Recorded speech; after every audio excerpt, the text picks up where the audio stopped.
Olá, estamos no século XXI. Praticamente tudo mudou com o passar do tempo. O modo como nos comunicamos, o modo como nos locomovemos e até mesmo o modo como comemos foi se alterando. Estamos em um mundo em constante transformação. Mas você já parou para pensar um pouquinho como essas mudanças aconteceram? E que papel essas coisas assumiram hoje? E mais, o que serão delas daqui para frente? É essa a nossa missão, mostrar toda essa relação histórica de diversos temas para melhor compreendê-los. Começa agora o Linha do Tempo.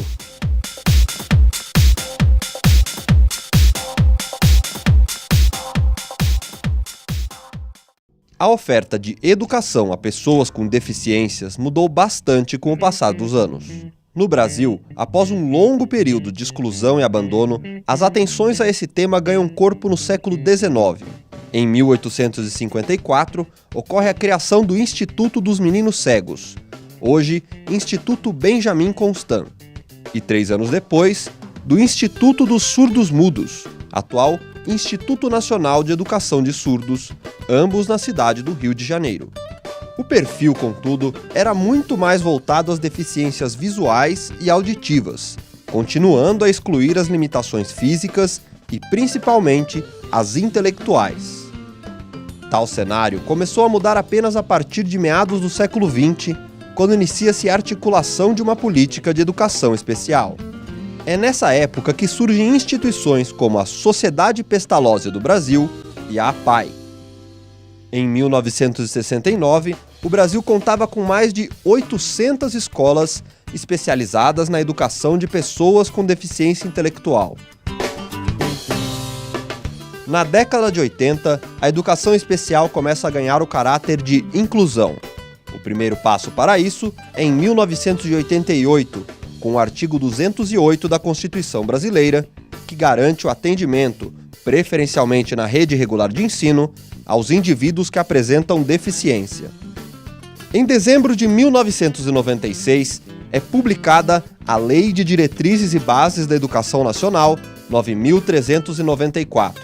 O texto confirma que a educação especial deve ser oferecida preferencialmente na rede regular de ensino e deve haver serviços de apoio especializado. E para falar sobre educação inclusiva, conversamos com Vera Lúcia Capellini. Olá, sejam bem-vindos ao Linha do Tempo. Estamos recebendo hoje aqui a professora Vera Lúcia Capellini, que é docente e pesquisadora há anos da educação inclusiva. Professora, muito obrigado por sua participação aqui conosco. É um prazer poder colaborar. Professora, é diferente educação especial de educação inclusiva? Sim, ótima pergunta, porque no senso comum há uma grande confusão, como se a educação inclusiva tivesse terminado com a educação especial ou substituído, e pelo contrário. Educação inclusiva é uma escola que tem como objetivo acolher a todos, promover o desenvolvimento e a aprendizagem de todos. Ou seja, toda escola deveria ser inclusiva. Quando a gente fala de educação popular, de escola pública, democrática, ela é para todos. Mas historicamente ela não foi. E por que ela ganha o rótulo de educação inclusiva? Por conta de um movimento, sobretudo da década de 50 para cá, que vem tentar romper com a exclusão de qualquer minoria. Sejam elas os índios, as pessoas com deficiência, a questão de gênero. Então, por isso que escola inclusiva ou educação inclusiva é uma escola para todos. E é também para o público-alvo da educação especial. Portanto, a educação especial, nesta perspectiva de uma escola para todos, ela ganha força. Por quê? Historicamente, a pessoa com deficiência, transtorno global do desenvolvimento ou altas habilidades superdotação, que é o público-alvo da educação especial determinado por lei no Brasil, eles ficavam exclusivamente estudando em escolas especiais e recebendo um atendimento da educação especial. Hoje a perspectiva é outra. Como a gente fala de inclusão escolar desse público-alvo, a meta é que eles estudem na mesma escola que todos os outros alunos que não tenham deficiência, mas que eles contem com o apoio da área da educação especial.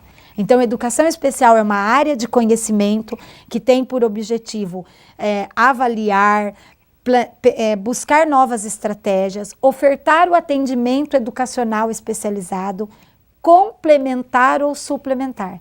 Então, ela não vai escolarizar a pessoa, público-alvo dela, né, com deficiência, com TGD ou altas habilidades. Ela vai ser um suporte. E, enquanto área, ela é transversal. Então, o bebê que acabou de ir para a creche, até o meu orientando na pós-graduação, que porventura é surdo, tem direito a ter a educação especial. Ela é transversal, ela é uma modalidade de ensino. E, de fato, a educação, ela tem os níveis de ensino, educação infantil, fundamental e médio e o superior. E hoje a gente chama de educação básica, o primeiro, que é desde a infantil até o médio. E perpassando a educação básica até a superior, tem esta modalidade de ensino que é a educação especial. Professora, é consenso de que o aluno, mesmo com deficiência, ele deva ser integrado ali na rede regular de ensino? Não, não é consenso. A gente viu até essa semana a matéria discutindo a questão de pagar o cuidador, pagar uma pessoa de apoio para apoiar o professor da classe comum. Não é consenso nem no Brasil e nem no mundo. Ok? Então, isso não é consenso. Mas o que é consenso? Que, por direito, nós somos iguais porque somos diferentes. Então, enquanto princípio ético, moral, é consenso na literatura do mundo que o melhor ambiente para que todos aprendam, sejam escolarizados, convivam, é no ambiente que qualquer pessoa está. Porém, na estrutura que nós temos hoje, e aí como pesquisadora, que diverge de alguns outros pesquisadores, hoje a escola, da forma como ela está estruturada, seja nas suas políticas, seja na sua estrutura mesmo organizacional, pedagógica, e na cultura, ela ainda não é o melhor ambiente para aqueles que a gente pode considerar assim, mais comprometidos, que tenham, de repente, necessidade de uma alimentação, por exemplo, por sonda. Então, não é que ele não tem direito. Na realidade, o princípio é, todos têm. A escola que está aí hoje não proporcionaria uma integridade física, de dignidade humana para todos. Mas seriam raros os casos que, na conjuntura atual, sob o meu ponto de vista e de alguns pesquisadores, ainda não se beneficiam da escola comum. Mas quando a gente fala que seria alguns casos, é para que as pessoas entendam que, vamos supor, de cada 100 pessoas, público-alvo da educação especial, uma minoria, 2 ou 3 casos. Porém, pensando estatisticamente, a curva ainda está ao contrário. A maioria não está na escola comum.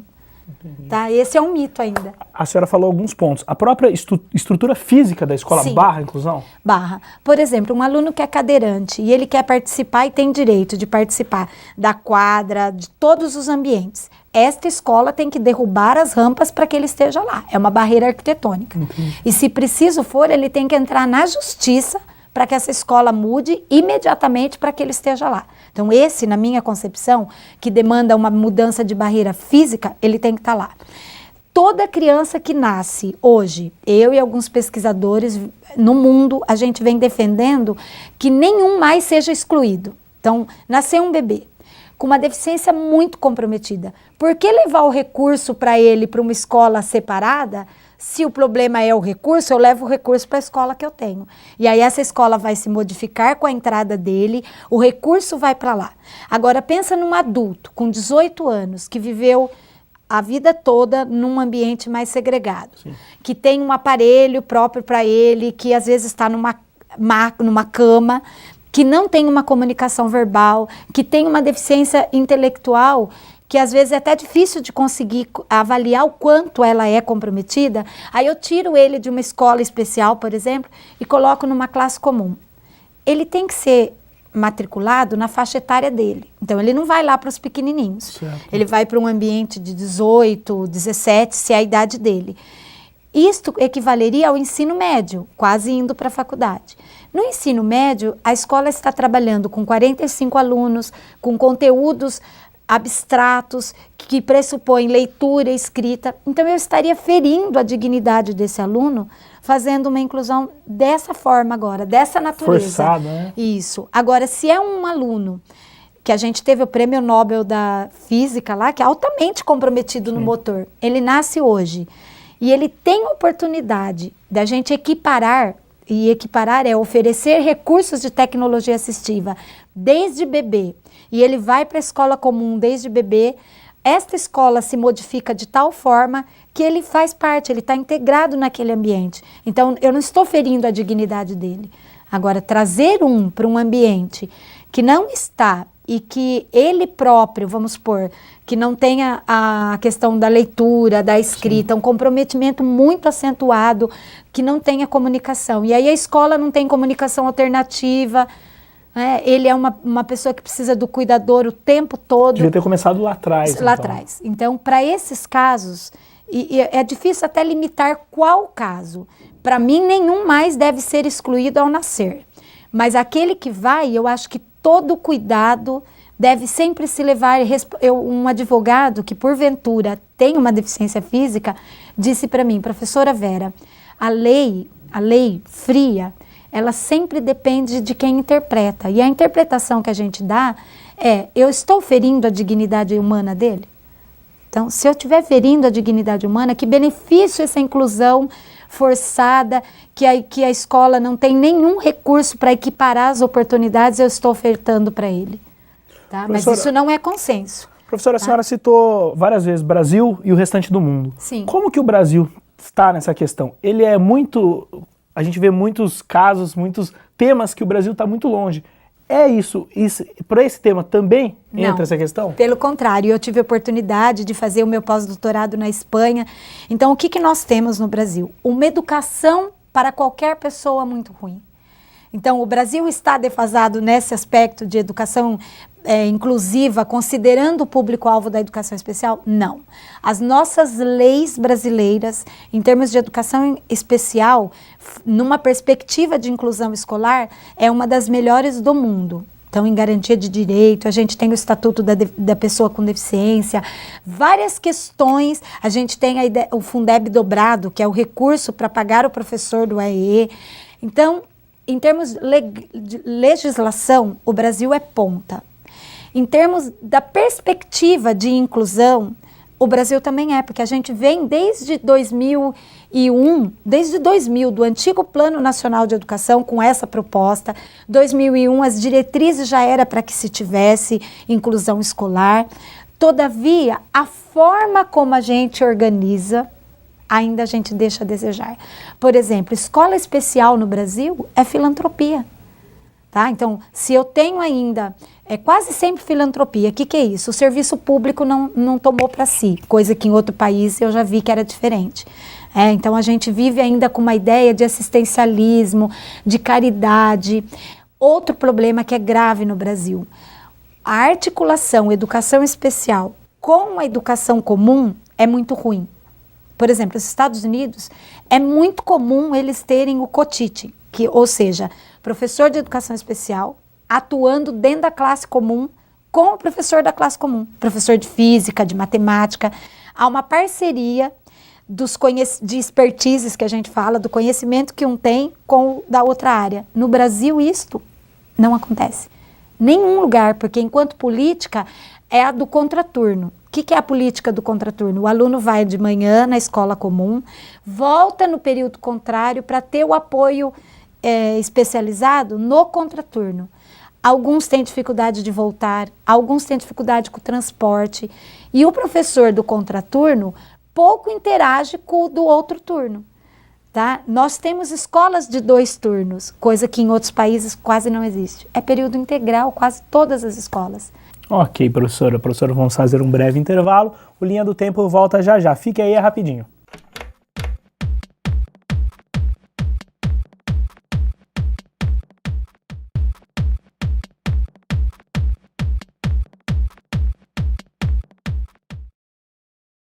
No bloco anterior do Linha do Tempo, você conferiu um pouco da evolução da educação a pessoas com deficiência. Hoje, percebe-se que a educação inclusiva está ainda em processo de constante construção. Nesse contexto, surgem estratégias como o atendimento educacional especializado, que visa complementar a formação do aluno por meio da disponibilização de serviços, recursos de acessibilidade e ferramentas que eliminem as barreiras. Outra estratégia é a presença de um segundo professor na sala de aula, ou mesmo na elaboração do planejamento. Para discutir essas possibilidades, continuamos nossa conversa com Vera Lúcia Capellini.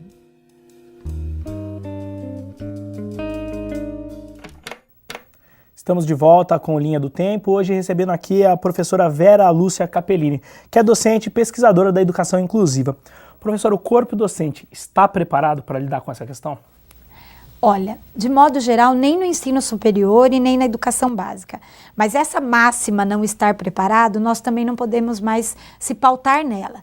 Porque uma mãe, quando vai ter um filho com deficiência, ela não está preparada. Porque qualquer mãe, quando gera um filho, você gera e pensa na perfeição, naquela criança que você que vai te dar um monte de alegrias.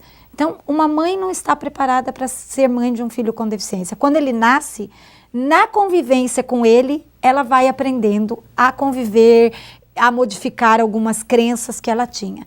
Então, professores da educação infantil ao ensino superior que não estão preparados, não precisa ficar preparado para receber. Esta é um discurso que eu não tenho, as pesquisas mostram que não é por aí. Primeiro, porque se você pergunta se ele quer se preparar, ele não quer. Porque ele fala, eu não fui preparado, ou não fui formado, ou alguns inclusive têm um mito que o melhor lugar para ele era lá numa escola especial. Por exemplo, como numa PAI. E hoje a gente vê que quando ele tem o aluno na sala, o aluno vai desafiá-lo. E inclusive o aluno com deficiência ou com TGD ou com altas habilidades, matriculado na classe comum, ele possibilita para que esse professor pense em alguns modelos de ensino, práticas pedagógicas diferentes da que ele vem fazendo. Então, não precisa estar antes, mas durante é um direito dele. Então, aí entra a educação especial também, que deveria ser aquela que vai colaborar com a formação destes que não estão, para que eles possam pensar em outras estratégias de ensino para um grupo heterogêneo, porque nós somos diferentes. Por exemplo, um aluno com síndrome de Down não é igual ao outro aluno com síndrome de Down. Um aluno com autismo não é igual ao outro aluno com autismo. Então, o professor ele nunca vai ficar preparado em cada síndrome, em cada deficiência. Ele tem que estar preparado para ministrar uma sala em contexto da diversidade. Sejam as características, quais for, ou de deficiência, ou cultural, e ele precisa aprender que diante dessa diversidade, das diferenças humanas, o que ele precisa modificar, adaptar, trazer outras estratégias, né? Professora, a senhora falou um pouquinho da questão do ensino colaborativo. Qual que é a importância, na visão da senhora, desse modelo de ensino?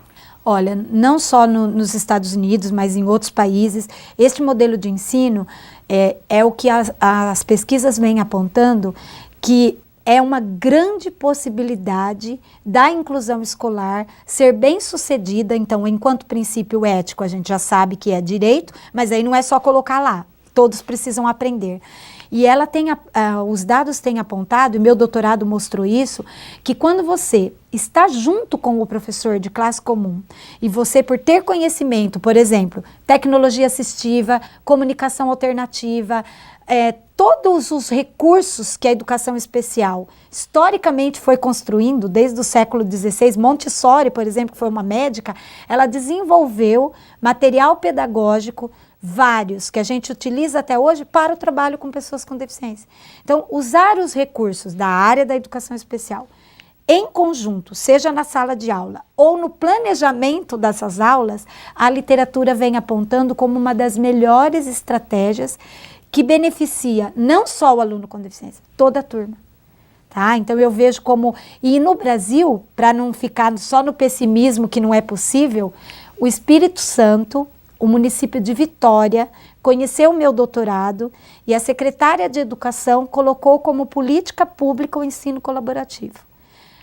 São Carlos, a partir de 2013, então é bem recente, sim, contratou professores por concurso público de ensino colaborativo. Então ele não extinguiu a sala de recurso no contraturno, mas ele contratou alguns para já ir trabalhando dentro da sala de aula comum com o professor da classe comum. Então, dizer que já é uma política para o país, ainda não. mas que não existe no Brasil, também é mentira, porque já tem algumas experiências fazendo contratação de professor de educação especial no modelo do ensino colaborativo, que nada mais é do que o professor de educação especial, com a sua expertise, o seu conhecimento, planejando, desenvolvendo e avaliando estratégias cujo foco não é o aluno com deficiência, mas toda a turma que tem um aluno com deficiência ou com TGD ou o grupo. O foco é o grupo, é como promover a aprendizagem de uma sala heterogênea na qual tem um aluno público-alvo da educação especial. Professor, onde que entra o atendimento educacional especializado nesse contexto? Olha, é o AE, né? AE. Então, o Brasil, desde 2008 para cá, ele tem uma política de educação especial na perspectiva da educação inclusiva. Certo. Cuja principal mudança na escola, nesta política, foi a garantia do atendimento educacional especializado em quase toda a escola. Ainda não é verdade que tem em toda a escola. A política de 2008 para cá colocou como meta que toda escola tenha o atendimento educacional especializado. Eu vejo como um grande avanço para o país.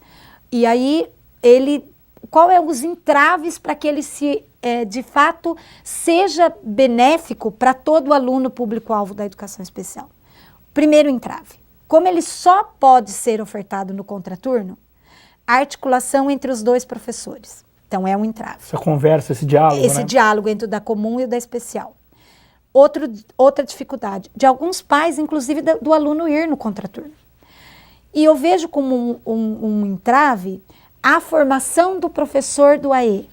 Porque com a extinção das habilitações, né, e é importante que aqueles que estão nos ouvindo saibam que até 2006 a gente tinha habilitações nas áreas. O que é isso? Eu fiz pedagogia, por exemplo, e eu me habilito em deficiência auditiva, visual, intelectual e física, nas 4 áreas. Elas foram extintas por uma política de formação de professores que acabou com as habilitações também de gestão escolar, entre outras. Hoje eu formo pedagogo em 4 anos e esse pedagogo pode, teoricamente, transitar na educação infantil, no EJA, que é para pessoas adultas, para as pessoas com deficiência, na educação indígena, na educação do campo, na gestão. É muito para ele.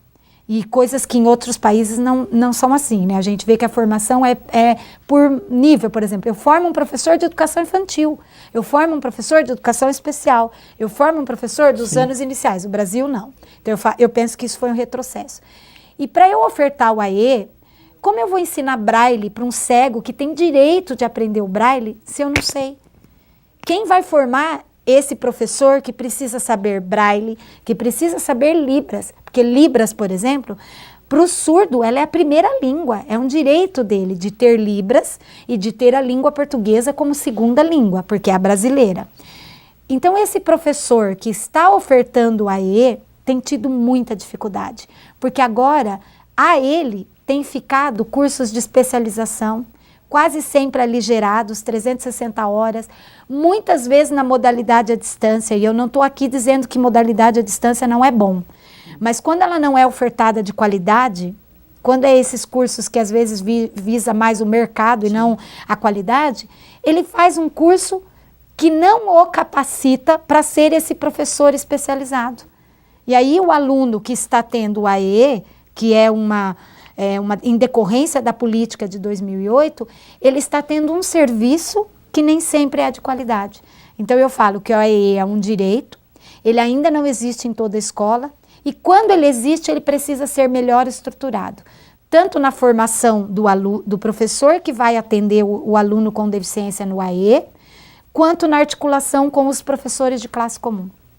Então, mais uma vez, no papel, ótimo, né? Mas na prática... Sim, as pesquisas mostram, eu fiz parte do Observatório Nacional de Educação Especial, que é uma pesquisa muito grande, de 4 anos, que envolveu pesquisadores, 26 pesquisadores de todo o Brasil.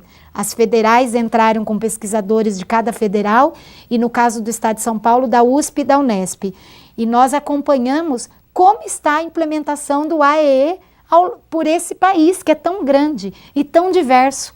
Eu costumo dizer que uma medida única, né, uma camisa única para um país tão diverso e para uma população que é tão diferente, não podia dar certo. Uma única forma de ofertar o AEE não é uma boa resposta para a garantia da qualidade num país tão grande e tão diverso como o nosso. Professora, só para a gente finalizar, na sua conclusão do doutorado, deu para sentir um sentimento, uma característica um pouco paradoxal. A senhora estava pessimista com o que foi encontrado, mas de certa forma otimista pela vontade dos profissionais ali. É isso mesmo? Como que a senhora avalia isso? Sim, eu penso que a educação, enquanto área de conhecimento, é uma das mais complexas.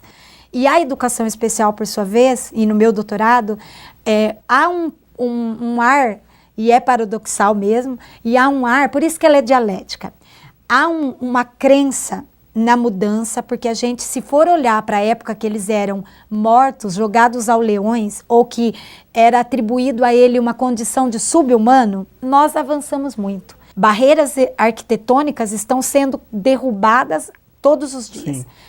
E aí eu vejo que isto é o que me conforta com a ideia de continuar pesquisando e lutando para que, de fato, a inclusão saia só das leis, porque já avançamos. E o que eu penso que precisa mudar? A barreira atitudinal é um item que a gente precisa mudar. E como que eu mudo a barreira atitudinal? Não há outra forma, essas palavras não são minhas. O Hamilton Werneck, um pesquisador carioca, ele diz assim, conviver, eu aprendo convivendo. Então, colocar um aluno com PC, com altas habilidades, com autismo na classe comum, ainda que no século XXI, agora, eu fico muito triste, porque às vezes ele está lá e ele só está ocupando o espaço, a cadeira, o lugar físico, mas ele não está aprendendo, Sim. que é um direito, está sendo uma possibilidade, não para ele, mas para aqueles que estão convivendo com ele, de ter uma outra crença. E novas pessoas, tendo outra crença que é possível, amanhã, certamente os novos que estarão lá terão, além da oportunidade de estar lá fisicamente, a aprendizagem. Então eu falo que se preciso for alguns estarem lá hoje para garantir que amanhã todos tenham aprendizagem, é assim que a gente vai ser. Professora, muito obrigado pela sua participação. Disponha, é um prazer contribuir, compartilhar com os ouvintes um conhecimento que a gente vem produzindo aí há quase 30 anos. Ok, muito obrigado, professora. O Linha do Tempo de hoje fica por aqui, esperamos que tenham gostado e até a nossa próxima edição.